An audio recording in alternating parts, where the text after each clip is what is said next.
Welcome to the Homestead Life Series. Today we're going to talk about wildfire preparedness.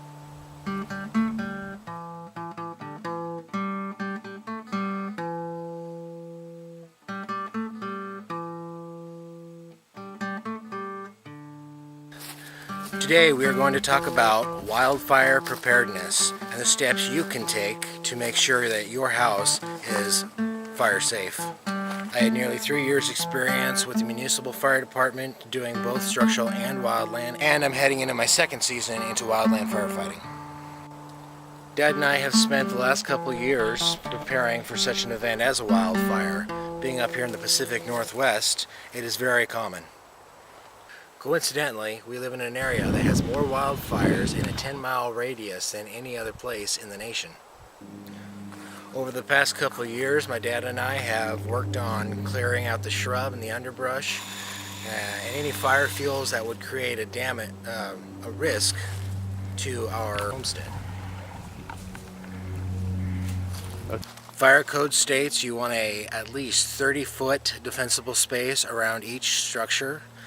In that 30-foot space, you want to take out any combustible material, foliage, underbrush, limb up the trees about 10 feet, and make sure you have nothing hanging over your house, and especially nothing on your roof. If you have a flammable materials roof, it is suggested you have sprinklers set on your roof to mitigate the fire damage to your structure.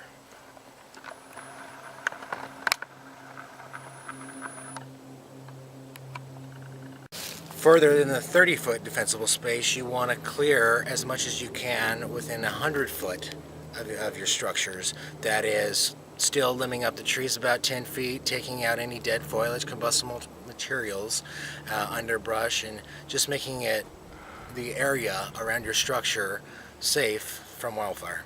As you can see, Dad and I have cleared about 300 feet defensible position. This area could still catch fire, but it'll be slower moving, giving you time to either escape or for firefighters to defend your home. Along with fire preparedness, we need to talk about an escape plan. Dad's plan B was to run for the pond. When we had the Discovery Channel out for Homestead Rescue, Marty Rainey set up a fire drill and tested Dad's plan B of escape to the pond. The problem with Dad's plan was the pond was surrounded with foliage and is the tall timber that surrounds the pond, such as you see right here. And if caught fire, these could either explode, fall on us, and secondary, if wildfire is surrounding us, air is going to be scarce by the smoke. The middle of a garden is actually a better option in that scenario. Again, going back to a 30-foot defensible space, you want to make sure there is no trees that could fall on you, fuels, anything that can catch fire around you. And if you are caught in that situation, you want to get as low to the ground as possible. That's where you're going to find cleaner air. For more information and tips on how you can be prepared for wildfire, visit the FEMA website and download their packet and the fact sheet. I will put a link to that website and that information down here below. You can click on it, save it, and come back to it. I've been your host, Jeremy Hansen. Thank you for joining me on these fire safety tips.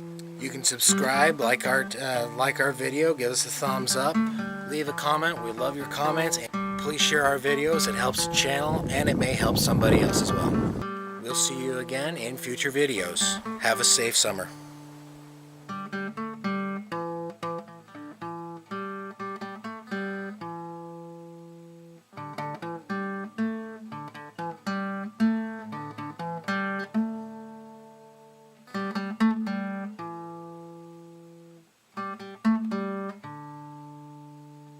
Okay, go ahead. Thank you for joining me. Thank you for joining me on this adventure. Excuse me. Thank you for joining me. Thank you for joining me as I talk about.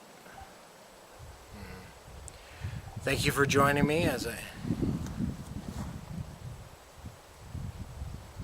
I like the first one. You know what?